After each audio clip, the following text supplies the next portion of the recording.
At the office meeting, she publicly shamed me and threw my work across the room while everyone watched, then screamed, "These are trash." I picked up a single page and walked out. I missed a big promotion, got reassigned, and she got applause. But by noon, she had 17 missed calls from the room froze mid-chew. Forks hovered inches from mouths as Andress's voice shattered the quiet like a wine glass against concrete. "These are garbage," she yelled, flinging my data reports across the tasting room. Her manicured hand aimed with surgical precision, one stapled packet smacking me dead center in the face. I didn't move. Not when the corner nicked my cheek. Not when the rest scattered across the polished floor like trash. Not even when every single person at the table stared at me like I was the one who'd ruined the tasting. They just sat there. 20 food scientists, cheese mongers, and interns. Staring. Avoiding. Not a single one bent to help as Andressa Miles, our revered director of fermentation at Breyer and Hearth Creamery, continued her tirade. 3 years of funding. 3 years of experiments. And this is what you give me? These profiles are inconsistent. Your humidity readings don't make sense. These flavor notes, amateur. Her voice dropped, more dangerous now. Maybe I overestimated your potential. Right there on the table sat 3 wheels of hard-aged alpine rind, my experiment, my creation. Forgotten. She turned back to the board like she hadn't just detonated my reputation. Now let's move on to my upcoming keynote at the Artisan Dairy Global in Amsterdam. My vision blurred, not from tears but rage. I bent down and picked up one page. Just one. Page 6, the microbial analysis. The one she definitely hadn't read. It contained irregularities, signs that someone had altered my control batch. I folded it, slid it into my jacket, and walked out. No one stopped me, but someone followed. "Callie, wait," whispered a voice. Talia, my assistant, her voice trembled. "She's leaving tomorrow morning. Flight to Amsterdam. She's presenting your technique at the guild as her own." I stopped cold, of course. Now it made sense. The sabotage, the early lab access blocks, the scheduling conflicts, the sudden interest in collaborating on my data. She had never wanted to help me. She wanted to own what I created. "Talia," I said calmly, "tell me everything you know." What I did next was not what you'd expect. And if you're still listening, you might want to hit that like button right now, because the move I made changed everything. Not just for me, but for everyone who's ever had their work stolen. Drop a comment if you've ever been betrayed at work. You are not alone. I didn't sleep that night. Not because of nerves, but because I was plotting. I stayed up combing through every single one of my backup notes, building a clean timeline of my research, each breakthrough, each environmental tweak, each batch result. My experiment was designed to age alpine cheese in half the time using controlled microfluctuations in humidity and bacterial seeding. And it worked. Too well, apparently. I wasn't about to let Andressa Miles strut across the global stage in Amsterdam, flaunting my work in a designer pantsuit, while the rest of us sat home like nobodies. At 5:14 a.m., I messaged my grad school mentor, Dr. Yvette Brenner, head of dairy sciences at the University of Vermont and one of the most respected researchers in fermentation chemistry. She'd written textbooks on microbial bloom. If anyone could help me, it was her. She replied instantly. By 7 a.m., I was at her farmhouse outside Montpelier, pouring rain soaking my coat as I laid out the evidence across her kitchen table. The microbial analysis I'd saved. My original data logs. Andress's printed keynote abstract from the Guild website, which matched my methodology word for word. Yvette looked it over, her lips pressed into a flat line. "She didn't just steal your method," she said quietly. "She corrupted it. These altered samples, they're designed to fail. Someone set you up." I nodded slowly. "She restricted my lab access last month. Started forcing me to work during office hours only. I think she used that time to interfere." "Why?" "She's been eyeing a position on the Global Research Board. This keynote could lock her in. She's gambling everything on this presentation." Yvette leaned back in her chair, pulled off her glasses, and said the sentence that started it all. "Good. That means she's vulnerable." That same night, Yvette got in touch with someone she knew at the Dairy Guild, her former student Eric Gao, who just happened to be chairing the ethics panel at the Amsterdam event. She sent him a secure folder of my documentation, and he promised to review it overnight. But I didn't wait for his verdict. Instead, I went on the offensive.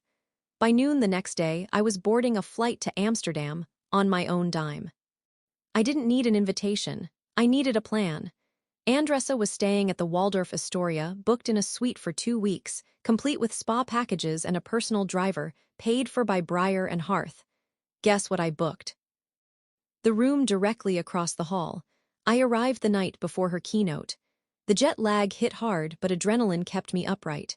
At 4:37 a.m., I received an encrypted message from Eric Gao. I've seen enough. She won't be speaking tomorrow. We'll handle it discreetly. I suggest you be ready.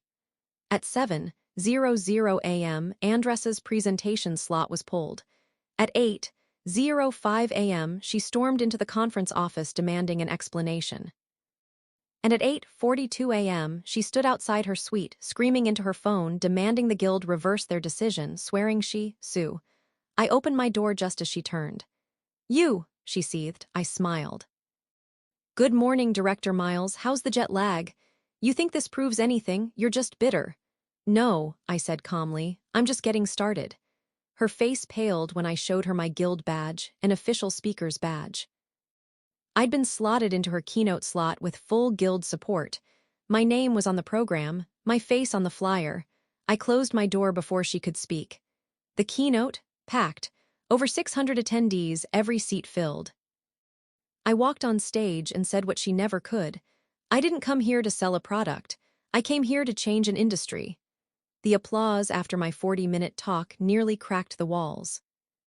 Afterward, producers from Italy, Spain, and Japan lined up to speak with me.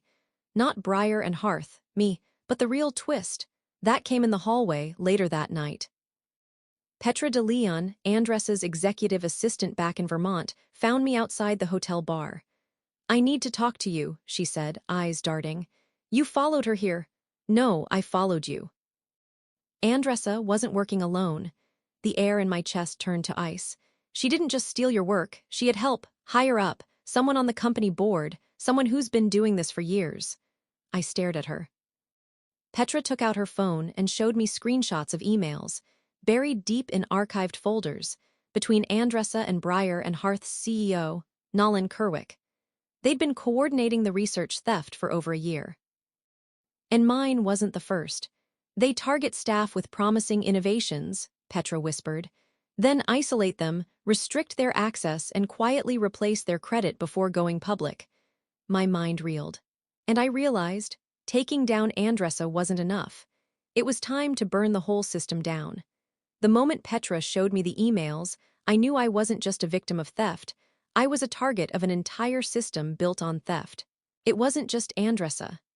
Nolan Kerwick, CEO of Breyer and Hearth Creamery, the man who shook my hand during my first week on the job, the one who sent me a bottle of wine for my promising progress a year ago, had been orchestrating intellectual theft like it was a business model. And I wasn't even his first. He has NDAs on every innovator who's left the company in the last 5 years, Petra said.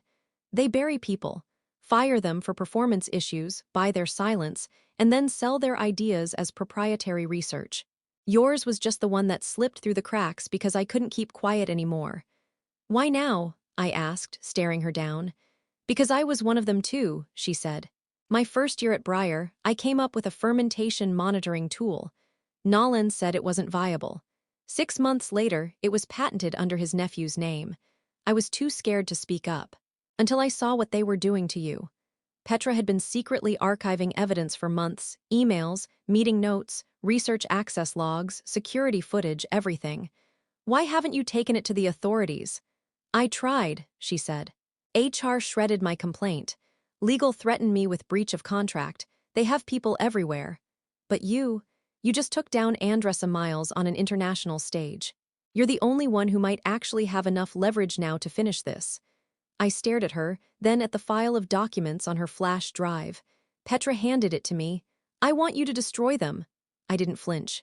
Back in Burlington, Vermont, I returned to Breyer and Hearth like a ghost walking into her own funeral. I expected stares, whispers, maybe even an ambush. But I got something worse. Smiles. Fake corporate smiles. Welcome back, Callie, the receptionist chirped. Mr. Kerwick wants to see you first thing. Of course he did. His office was sterile and minimal. A skyline photo of Montpelier behind him, no personal items on the desk. Just power disguised as design. "Callie," he said smoothly, standing up to shake my hand. "You've made quite the splash. Amsterdam loved you." "Apparently," I said, sitting without being asked. "I'd like to talk about your future here. You've clearly demonstrated potential, far beyond what we even expected." I said nothing. "I'm prepared to offer you a new title, Chief Innovation Officer. Corner office, full team, your own research budget. What's the catch? Simple. You sign over all existing and future research as proprietary to Breyer and Hearth. Standard contract, we even backdate credit for your Amsterdam presentation." I raised an eyebrow. "So you get to say it was always your breakthrough?" He didn't blink. "It's how we maintain continuity in the brand narrative." "You mean, how you launder stolen work through PR?" I said flatly. He didn't even flinch. "That's a dangerous accusation." I stood, pulling out my phone. "And this," I said, "is your problem." I placed the flash drive on the table, then hit play on a recorded audio file, Nolan's own voice, pulled from Petra's archive. "If Callie's formula works, we let Andressa take it public. If it fails, we blame her data. Either way, we win." Nolan's face changed instantly. Color drained. Jaw twitched. "You think a recording proves anything?" "I think a dozen recordings, 20 emails, and 5 former employees willing to testify prove everything." I walked toward the door. "Oh, and one more thing, Eric Gao, chair of the Dairy Guild, he's already seen all of it." His voice turned cold. "You have no idea what you're doing." "No," I said, opening the door. "You have no idea who you messed with." What followed wasn't a slow burn. It was a detonation. I didn't leak the recordings to the press. Petra did, anonymously, from a secure server. But I gave an interview to the Vermont Times, then Fermentation Weekly, then the New York Times. The story exploded. Whistleblower scientist exposes industry-wide intellectual theft scheme. By the end of the week, Breyer and Hearth's investor funding froze. Their partnerships dissolved. The ethics committee of the Guild announced a full investigation, not just of Andressa or Nolan, but the entire company. Nolan tried to spin it, issued a public statement blaming rogue employees, claimed ignorance. Too late. Petra and I had the receipts, and we weren't done. The press storm didn't just blow over, it tore through Burlington like a nor'easter. Within 72 hours, 3 other companies canceled supplier contracts with Breyer and Hearth. By day 5, the company's name had been removed from the keynote list of the Mid-Atlantic Artisan Producers Expo. By day 6, Nolan Kerwick's face was on the local news, tight-lipped, avoiding reporters, ducking into black. And I was just getting started. But that's when the lawsuits came. I expected cease and desist letters, vague threats, maybe a formal warning. What I didn't expect was a $5 million defamation suit filed against me personally, served in front of my apartment building by a smug man in a navy trench coat. The letter was thick, embossed, and absurd. Breyer and Hearth alleged intentional sabotage, malicious misrepresentation, and unauthorized dissemination of company property. My heart raced. I couldn't afford a lawyer. My rent was already 2 weeks behind, but Petra had a plan. "Check your inbox," she said when I called her in a panic. There it was, an email with the subject line, "From Justice for Innovators." Inside was an introduction to a legal advocacy group that specialized in whistleblower protection for scientists and independent creators. They agreed to represent me pro bono. Why? Because Petra had also shared the other files with them. The ones she hadn't even shown me yet. I opened the folder. 7 former employees. 7 unique research contributions, altered, repackaged, patented by Breyer and Hearth under fake names or dummy subsidiaries. They weren't just stealing data. They were laundering innovation. And now I had names, real people who had been buried and blacklisted after being robbed. I reached out to all 7. 4 responded right away. 2 were hesitant but eventually came around. 1 vanished. No trace, no social media. Just a disconnected number and a resignation date that didn't match any company record. That's when it hit me. There was more to this. This wasn't just about stolen credit. It was about erased legacies. The following Monday, I went live on Instagram. No filters, no script, just me in a hoodie in my living room, holding the lawsuit in one hand and a stack of printed research in the other. I was sued for exposing the truth, I said, voice steady. But I'm not backing down. And if this has happened to you, you need to know you're not crazy. You're not alone. And you don't have to stay silent. The video got 22,000 views in 3 hours. By the end of the week, it was trending on LinkedIn. Former employees of other food science labs, fermentation startups, even cosmetic companies started commenting. This happened to me too. My work was stolen. They gaslit me until I quit. We weren't just uncovering one company's crimes, we were cracking open an entire industry practice. The lawsuit backfired, hard. The more Nolan pushed, the more people paid attention. Local media gave way to national coverage. NPR wanted an interview. Wired reached out for a profile, and behind the scenes, Petra and I were digging deeper. We discovered a secret shell company, Runneltech Innovations LLC, created by Breyer and Harth 2 years ago. The company owned 5 patents, all stolen. One of them was mine. The final straw. A suppressed internal email from Andressa to Nolan. If Mercer catches on, we'll bury her like we did Withers. Just get legal to scare her off. Withers, the missing former researcher. Her name had popped up in patent filings, but no one had heard from her in years. Now I had a reason to find her. I couldn't stop thinking about the name in that email. Withers. Kendra Withers had been a senior microbiologist at Breyer and Harth 5 years before I joined. Her exit was quiet. Too quiet. No press, no farewell post, no LinkedIn updates.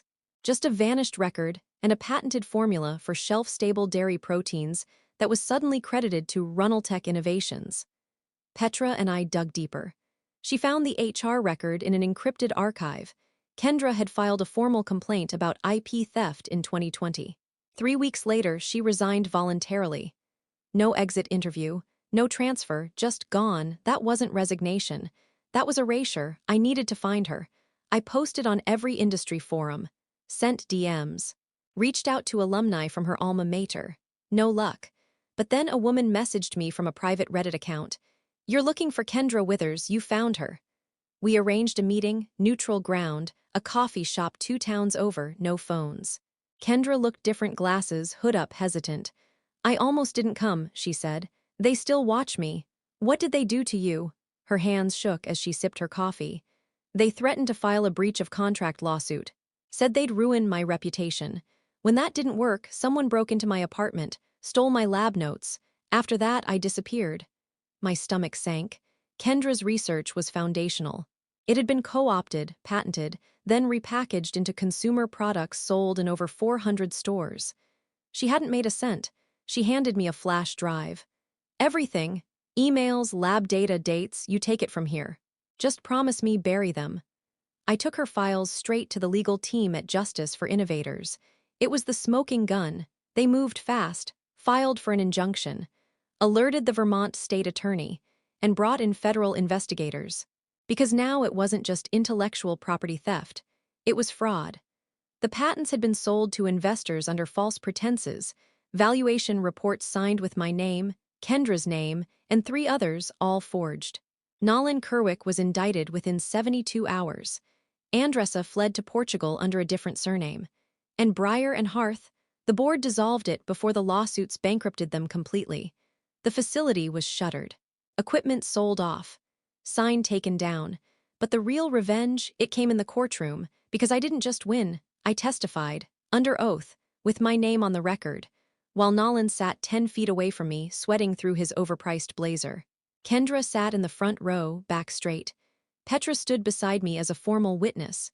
When the judge ruled in our favor, the courtroom erupted. Applause isn't allowed in federal court, but it happened anyway. Nolan was ordered to pay restitution to every single innovator he defrauded, plus damages. And I was awarded full rights to every method I'd developed. The guild reinstated me as keynote at the next global symposium. But that wasn't the end. 6 months later, I launched the Mercer Foundation for Scientific Integrity, a nonprofit watchdog group that provides legal aid and resources to researchers who have been silenced or stolen from. Petra became our operations director. Kendra became our head of research ethics. And Andressa, well, someone sent me a photo from a friend in Portugal. She's working the cheese counter at a Lisbon farmers market under the name Dree Miles. selling shrink-wrapped blocks of processed cheddar. I didn't respond. I didn't need to, because real revenge doesn't come with yelling or screaming or public takedowns. Real revenge is when they have to watch you thrive with a name they tried to bury. And now, every time a producer prints my name on a label, using the Mercer aging method, I remember what they tried to do and how they failed. If this story gave you chills, hit that like button and subscribe for more stories of justice and revenge done right. Have you ever had to take a stand when someone tried to steal what was yours? Drop your story in the comments. And remember, sometimes the best revenge isn't what happens to them, it's what you build in spite of them. The Mercer method changed the cheese world, but the fight behind it, that changed me.